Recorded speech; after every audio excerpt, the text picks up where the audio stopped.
Hello बच्चों, welcome to green science classes.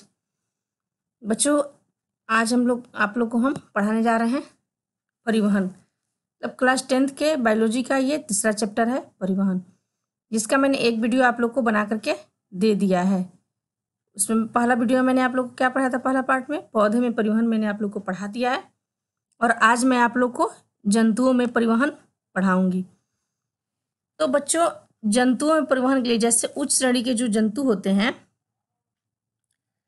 तो उनमें एक विशेष प्रकार का परिवहन। तो बच्चों, हम जंतु में परिवहन में क्या पढ़ेंगे?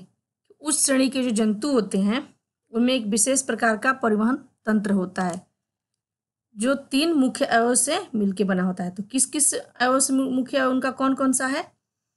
और जो ये परिवहन तंत्र है, जैसे हमने यहाँ लिखा उच्च श्रेणी के जंतु में विशेष प्रकार का परिवहन तंत्र होता है, जिसे हम क्या कहते हैं? उसे हम कहते हैं ब्लड वेस्कुलर सिस्टम, या फिर उसको कहेंगे रक्त परिसंचरण तंत्र, या फिर कहते हैं सर्कुलेटरी सिस्टम। तो हम इस आज परिसंचरण तंत्र या ब्लड वेस्कुलर सिस्टम के बारे में पढ़ने जा रहे हैं। तो इसका मुख्य 3 अवयव होता है, कौन कौन सा? पहला हो गया आपका रुधिर वाहिनियां, यानी कि ब्लड वेसल्स। दूसरा क्या हो गया? रुधिर या रक्त। तीसरा हमारा इसमें क्या हो गया? हृदय, हार्ट। ये तीनों मिलकर के क्या बनाते हैं? ब्लड वेस्कुलर सिस्टम, यानी कि रक्त परिवहन तंत्र में ये तीनों मिलकर के बनाते हैं। तीनों के बारे में हमको पढ़ना है। तो बच्चों, हम एक एक करके पढ़ेंगे तीनों के बारे में। तो सबसे पहले हम पढ़ते हैं किसके बारे में? रुधिर वाहिनियां, यानी कि ब्लड वेसल्स। किसके बारे में पढ़ेंगे? ब्लड वेसल्स के बारे में पढ़ेंगे। तो ब्लड वेसल्स के भी 3 अवयव हैं, यानी कि 3 पार्ट हैं। कौन कौन सा? देखिए, ये दिखाते हैं आप लोग को। ये ब्लड वेसल्स है, इसके 3 पार्ट हैं। कौन? धमनी, सीरा एवं कोशिकाएं। धमनी को क्या बोलते हैं? आर्टरीज। सीरा को बोलते हैं वेन, और कोशिकाएं के ब्लड कैपिलरीज। तो बच्चों, जो धमनी होती है ये क्या होती है? ये मोटी होती है। धमनियाँ मोटी होती है, पेशीय या लचीली रक्त वाहिनियाँ हैं। और वेन होता है, यानी कि सिराएं क्या होती है? ये पतली भित्तियों वाली रक्त नलिकाएं होती हैं। दूसरा बात कि धमनी क्या होता है? इसमें शुद्ध रक्त का परिवहन होता है, यानी कि धमनी जो होता है ये शुद्ध रक्त को हृदय से दूर शरीर के सभी विभिन्न अंगों में ले जाता है। यानी कि धमनी जो है हमारे शरीर में जो शुद्ध रक्त होता है उसको हृदय से सभी अंगों में पहुंचाता है। और सीरा क्या करता है?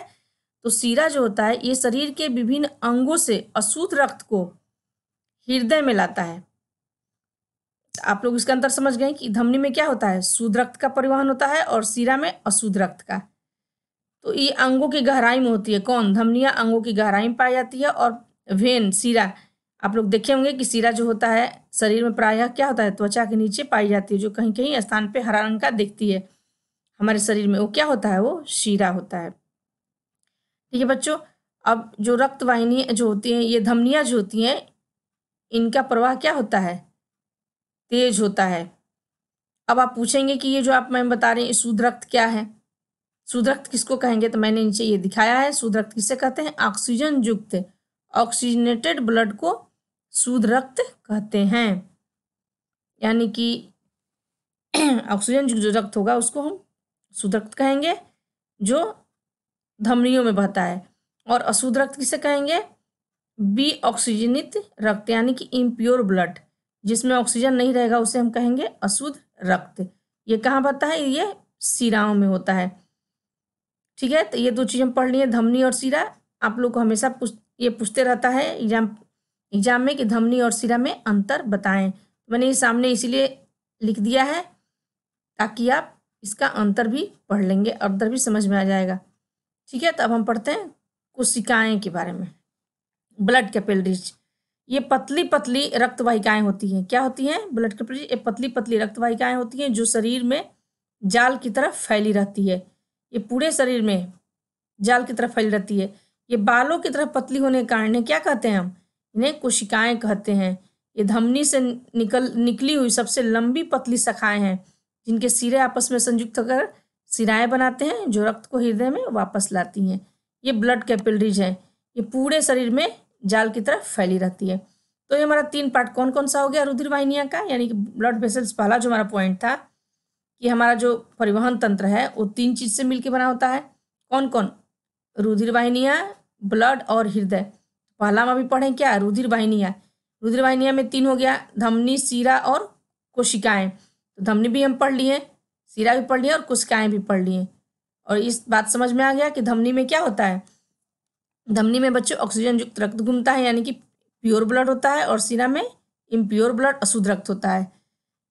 ये अंग की गहराई में पाई जाती है, मोटी होती है, इसकी पेशियां एवं लचीली होती है। लेकिन ये वेन क्या होता है, ये त्वचा के नीचे पाई जाती है, पतली होती है, दिख जाती है हमारे शरीर में। ये सारे अंतर हो गया।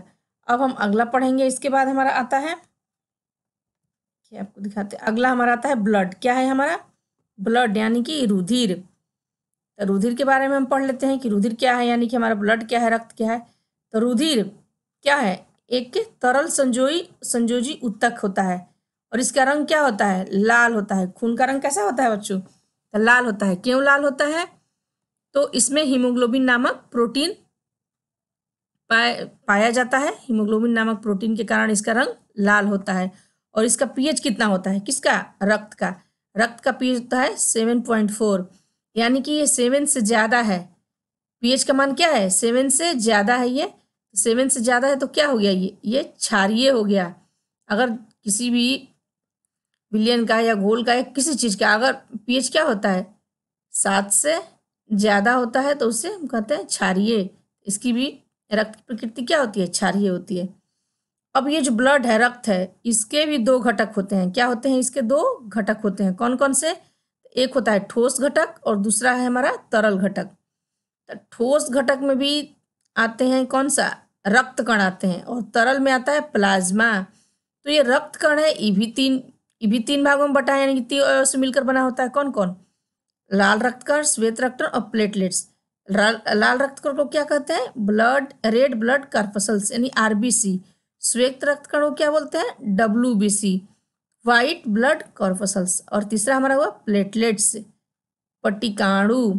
ये तीनों मिलकर क्या बनाते हैं, रक्त कण, यानी कि ब्लड कॉर्पसल्स। ये तीनों हैं। अब तीनों के बारे में अलग अलग एक करके हम पढ़ लेते हैं बच्चों। तो पहला हम पढ़ते हैं लाल रक्त कण के बारे में। लाल रक्त कण मतलब आरबीसी। ये क्या होता है, तो आरबीसी जो होता है उभय अवतल कोशिकाएं होती है। इनका रंग लाल होता है। कैसे लाल होता है, तो अभी हम आपको शुरू में बताए थे, हीमोग्लोबिन के कारण लाल रक्त कण लाल दिखता है।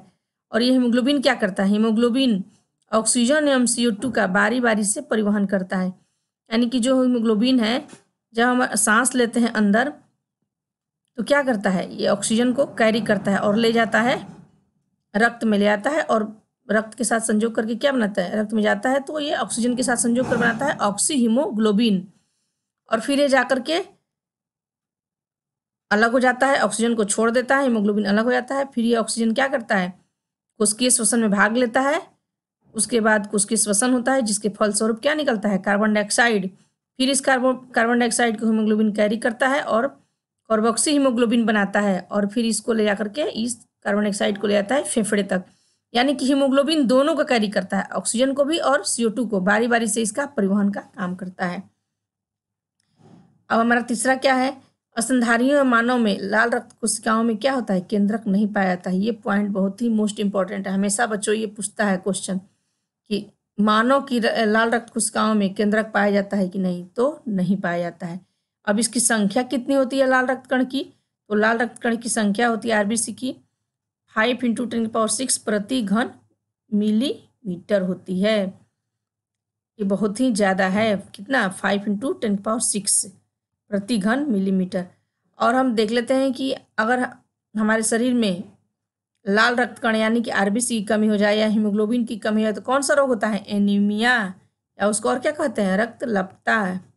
हीमोग्लोबिन से कमी होने वाले रोग को क्या कहते हैं, एनीमिया बोलते हैं। ठीक है, तो हमारा ये पहला क्या हो गया, लाल रक्त कण यानी कि रेड ब्लड कॉर्पसल्स। अब दूसरा हम पढ़ लेते हैं श्वेत रक्त कण यानी कि व्हाइट ब्लड कॉर्पसल्स। इसको और क्या बोलते हैं, WBC। ये आरबीसी की अपेक्षा बड़े आकार की होती है। कौन, WBC जो होता है श्वेत रक्त कण क्या होता है, आरबीसी की अपेक्षा बड़ा होता है। इसमें केंद्रक भी पाया जाता है, और मनुष्य में इनकी संख्या क्या होती है, आरबीसी से बहुत ही कम होता है। इसकी संख्या इसमें होता है WBC का 5000 से 7000 प्रति घन मिलीमीटर।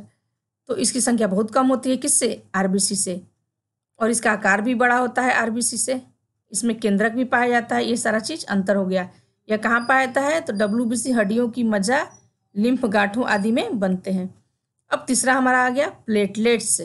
प्लेटलेट्स क्या होता है? ये आरबीसी और डब्ल्यूबीसी दोनों के अपेक्षा ये क्या होते हैं? छोटे रक्त कण है। ये क्या है? दोनों से छोटा होता है। इसमें क्या होता है? थ्रोम्बोसाइट्स, ये बिम्बाणु या थ्रोम्बोसाइट्स भी कहलाते हैं और ये रक्त के थक्का बनने में सहायक होता है। और इसकी संख्या कितनी होती है? तो 3 लाख प्रति घन मिलीमीटर होता है। तो ये हमारा 3 चीज़ हम पढ़ लिए। अभी क्या क्या पढ़ें? लाल रक्तकण के बारे में पढ़ें, श्वेत रक्त और प्लेटलेट्स, तीनों के बारे में हम जान लिए। अब हमारा क्या बचा? दूसरा तरल घटक में बचा प्लाज्मा।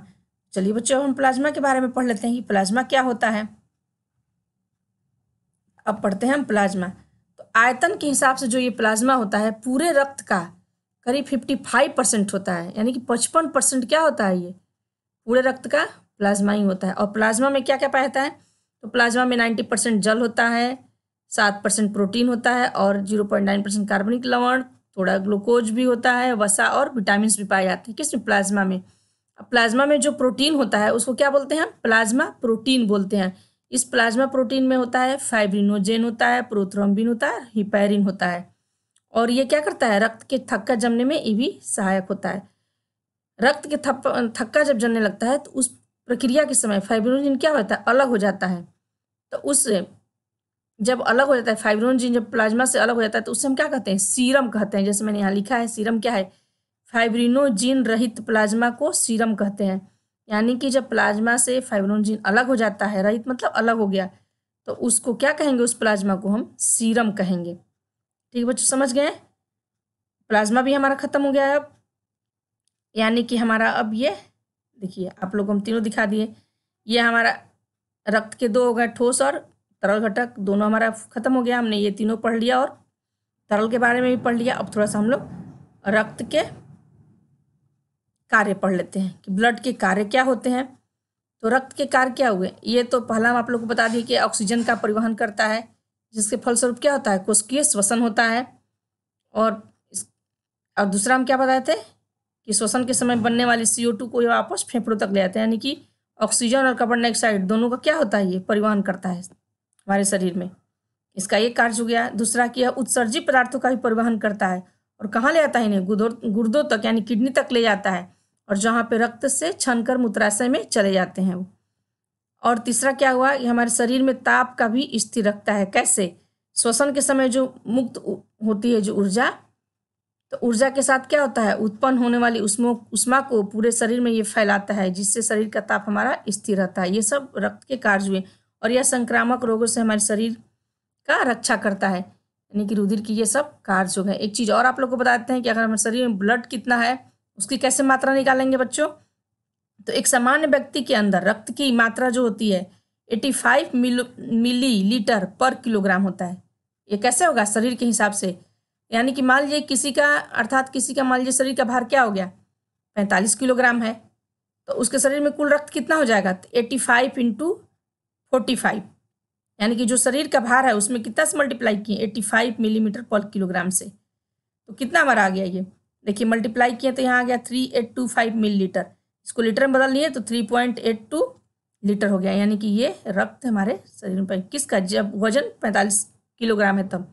अगर ये वजन बढ़ेगा तो और यहाँ मल्टीप्लाई करेंगे तो और ये लीटर बढ़ेगा। तो ऐसे हम निकाल लेते हैं कि शरीर में कितना, एक स्वस्थ शरीर के अंदर कितना रक्त की मात्रा होनी चाहिए। तो ये हमारा ब्लड हो गया। अब हम पढ़ेंगे तीसरा हमारा क्या था, उसमें दिखाए थे बस ब्लड वेस्कुलर सिस्टम में 3 होते हैं। कौन कौन से? अभी दिखा देते हैं आपको। देखिए, ये ब्लड वेस्कुलर सिस्टम में परिवहन तंत्र में 3 पढ़ना था। रुधिर वाहिनियाँ, जो कि हम पढ़ लिए यहाँ। दूसरा हम पढ़े रक्त के बारे में, और तीसरा हार्ट। अब हम पढ़ेंगे हार्ट, यानी कि मानव हृदय के बारे में अब पढ़ेंगे बच्चों की मानव हृदय की संरचना क्या होती है। तो चलिए हम मानव हृदय की संरचना को देख लेते हैं कि मानव हृदय की क्या संरचना होती है। देखिए, मैंने आप लोग को स्ट्रक्चर बना के दिखा रही हूँ कि क्या होता है मनुष्य की हृदय की संरचना। तो ये जो मनुष्य का जो हृदय होता है बच्चों, ये क्या है? एक अत्यंत ही कोमल मांसल रचना है। और ये कहाँ होता है? वक्ष गुहा के मध्य में पसलियों के बीच में तथा दोनों फेफड़ों के बीच में ये पाया जाता है। ठीक है, और यह एक केंद्रीय अंग, पंप बोलते हैं इसको, पंप है इसको, क्या कहते हैं कि पंप है ये।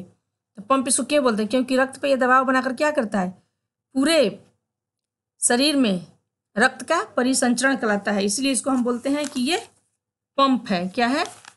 ये केंद्रीय पंप इसको मानते हैं। और ये किससे बना होता है? तो हृदय पेशियों से, अनैच्छिक हृदय पेशियों का ये बना होता है। क्या? हृदय। और ये दोनों फेफड़ों के बीच में स्थित होता है। और ये जो होता है हमारा हृदय एक किससे घिरा होता है? एक झिल्ली, दोहरी झिल्ली के अंदर बंद रहता है, जिसे हम कहते हैं पेरिकार्डियम। देखिए यहाँ लिखे हैं, ये हृदय आवरण यानी कि पेरिकार्डियम के अंदर बंद रहता है। कौन? जो हमारा हार्ट होता है पेरिकार्डियम के अंदर बंद होता है। और इसके पेरिकार्डियम, ये दोहरी झिल्ली के अंदर क्या होता है? पेरिकार्डियम के अंदर एक गुहा होता है, उसको बोलते हैं पेरिकार्डियल गुहा या पेरिकार्डियल कैविटी बोलते हैं। इस दोहरी झिल्ली के अंदर जो रहता है, तो जिसके अंदर ये हार्ट रहता है, बंद रहता है, उस दोहरी झिल्ली के बीच में जो गुहा होती है उसको बोलते हैं पेरिकार्डियल गुहा। और इस गुहा के अंदर क्या पाया जाता है? एक द्रव पाया जाता है जिसे बोलते हैं पेरिकार्डियल द्रव। वो द्रव क्या करता है? हृदय को बाहरी आघातों से बचाता है। तो ये हमारा हो गया बाहरी स्ट्रक्चर के बारे में। अब अंदर के बारे में देख लेते हैं कि हृदय में कैसे, इसका क्या स्ट्रक्चर होता है हृदय का। तो बच्चों, जो मनुष्य का हृदय होता है या मैमेलिया वर्ग का हृदय होता है, वो कितने भाग में बटा होता है? ये 4 चैम्बर होता है। देखिए, 2 ये हो गया और ये 2 हो गया। 1 2 3 4। कितने भाग में बटा है मनुष्य का हृदय या स्तनधारियों का या मैमेलिया? कितना? 4 चैम्बर होता है, यानी कि 4 वेष्मों का बना होता है, जिसमें हो गया ये 2 हमारा क्या हो गया? एक हो गया ये आलिंद, एक हो गया आलिंद, ऊपर वाले को आलिंद बोलते हैं। इसमें 2 हो गया, एक हो गया ये दायां आलिंद और दूसरा हो गया बायां आलिंद। और नीचे इसको और इसको, ये दोनों को बोलते हैं निलय, वेंट्रिकल, यानी कि दायां निलय और बायां निलय। ये हो गया राइट वेंट्रिकल और ये हो गया हमारा लेफ्ट वेंट्रिकल। 4 चैम्बर हो गया, 2 आलिंद हो गया और 2 निलय हो गया। अब ये जो दोनों निलय आलिंद है, ये एक हो गया दायां और ये बायां। ये किससे? ये एक भित्ति से क्या होता है? अलग होता है, जिसे हम क्या कहते हैं? अंतरा आलिंद भित्ति। क्या कहते हैं? इस भित्ति को कहते हैं, इस लाइन को अंतरा आलिंद भित्ति। और जब वेंट्रिकल यानी कि जो निलय होता है, ये भी एक भित्ति से क्या है? अलग है, तो इसको कहते हैं अंतरा निलय भित्ति। इतना आप लोग समझ गए। अब देखिए, अब हम देखते हैं कि ये त्रिदली कपाट क्या है।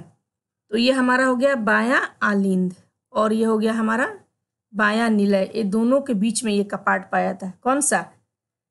इसको बोलते हैं बाइकस्पिड वॉल्व या बोलते हैं द्विदली कपाट। ये क्या करता है? रक्त तो इसमें आ जाता है, कहाँ से? बाएं आलिंद से रक्त आएगा नीचे, किसमें? बाएं निलय में। लेकिन ये कपाट वापस रक्त को जाने नहीं देता है। ठीक है, अब उसी तरह से देखिए बच्चों, ये हमारा हो गया दायां आलिंद और ये क्या हो गया? दायां निलय। ये किससे होता है? ये यहाँ भी एक कपाट होता है, इसको हम कहते हैं ट्राइकस्पिड वॉल्व या त्रिदली कपाट, जो रक्त को क्या करता है? दाएं आलिंद से दाएं निलय में आने देगा, लेकिन फिर वापस नहीं जाने देता है रक्त को। ठीक है, ये हम समझ लिए कि आलिंद हो गया, ये निलय हो गया। अब आपको एक दिखाते हैं, ये एक रचना जो है क्या है? ये फुफ्फुस शिराएं, इसको पल्मोनरी वेन बोलते हैं। क्या बोलते हैं? पल्मोनरी वेन या फुफ्फुस शिराएं। ये क्या है? तो अभी बच्चों हम आप लोग को बताए थे कि शिरा में क्या कौन सा रक्त बहता है? अशुद्ध रक्त। लेकिन ये अपवाद है, यहाँ फुफ्फुस शिराएं में क्या होता है? यहाँ शुद्ध रक्त होता है, जो फेफड़ों को हृदय में, जो फेफड़ों से क्या करता है? शुद्ध रक्त को हृदय में, जब फेफड़ा में रक्त जो शुद्ध हो जाता है उसको कहाँ ले आता है? हृदय में रहता है। कौन? फुफ्फुस शिराएं। ऐसे तो हम आप लोग को बताए थे कि शिरा में क्या होता है? शिरा में होता है आपको अशुद्ध रक्त बहता है, लेकिन जो फुफ्फुस शिराएं हैं उसमें क्या बहता है? ये अपवाद में होता है, इसमें शुद्ध रक्त होता है। इसको पल्मोनरी वेन बोलते हैं इंग्लिश में, ये क्या करता है, फेफड़ों से शुद्ध रक्त को हृदय में ले जाता है। और एक और इसमें स्ट्रक्चर ये है फुफ्फुस धमनी। ये क्या है, फुफ्फुस धमनी। ये अब इसका क्या काम है, ऐसे तो हम बताए थे आप लोगों को कि धमनी में क्या होता है, शुद्ध रक्त होता है, लेकिन यहाँ अपवाद है। ये फुफ्फुस धमनी जो होती है क्या करती है, अशुद्ध रक्त इसमें होता है। देखिए यहाँ आप लोग को दिखा दिए हैं फुफ्फुस धमनी और फुफ्फुस शिरा, यहाँ नीचे लिख दिए हैं तो आप समझ लेंगे। अब हमारा इसमें और एक स्ट्रक्चर है, आप लोग को दिखाते हैं। हमारे मनुष्य के हृदय में कौन सा, महाधमनी। ये क्या है, महाधमनी इसको बोलते हैं। ये महाधमनी का क्या काम है, ये महाधमनी का ये कहाँ से इसका संबंध होता है, इसका संबंध होता है बाएं निलय से। इस निलय से इसका संबंध होता है बाएं निलय से, किसका, महाधमनी का। और ये महाधमनी में क्या होता है, शुद्ध रक्त होता है, और इससे पूरे शरीर में शुद्ध रक्त चला जाता है, किससे, महाधमनी से। तो ये हमारा महाधमनी हो गया। अब एक और स्ट्रक्चर बच रहा है, ये अग्र महाशिरा और दूसरा पश्च महाशिरा। तो ये जो दोनों है कौन कौन सा, दाएं आलिंद में क्या है, ये हमारा हो गया दाएं आलिंद, इसमें क्या है, अग्र महाशिरा है, और दाएं देखिए एक हो गया अग्र महाशिरा और ये दूसरा हो गया पश्च महाशिरा। ये कहाँ खुलती है, ये महाशिरा में खुलती है दोनों, जो शरीर के सभी भागों से क्या करता है, अशुद्ध रक्त को ले जाता है, कहाँ, बाएं आलिंद में। यानी कि इसमें क्या होता है, अशुद्ध रक्त होता है, और ये ले जाता है सभी भागों से अशुद्ध रक्त को दाएं आलिंद में लाता है। तो ये हमारा क्या हो गया, स्ट्रक्चर हो गया किसका, हृदय का। ये सारी बातें मैंने यहाँ लिख दिया है आप लोग को, ये आप लोग नोट्स बना लेंगे। ये हमारा हो गया हृदय का संरचना, मनुष्य के हृदय की आंतरिक संरचना हो गई। और हम बच्चों हमारा बहुत बड़ा फिर वीडियो हो जाएगा, तो हम वीडियो को यहीं पे अभी बंद करते हैं, और हम आगे में आप लोग को इसका अगला पार्ट बनाऊंगी हृदय की क्रियाविधि का, कि हृदय में जो रक्त होता है कैसे कैसे रक्त शुद्ध होता है और कैसे कैसे फिर पूरे शरीर में जाता है, कौन इसको लेकर के जाता है, कैसे होता है क्रियाविधि, इसके बारे में हम आगे आप लोग को बताएंगे अगले वीडियो में। ओके बच्चों, थैंक यू।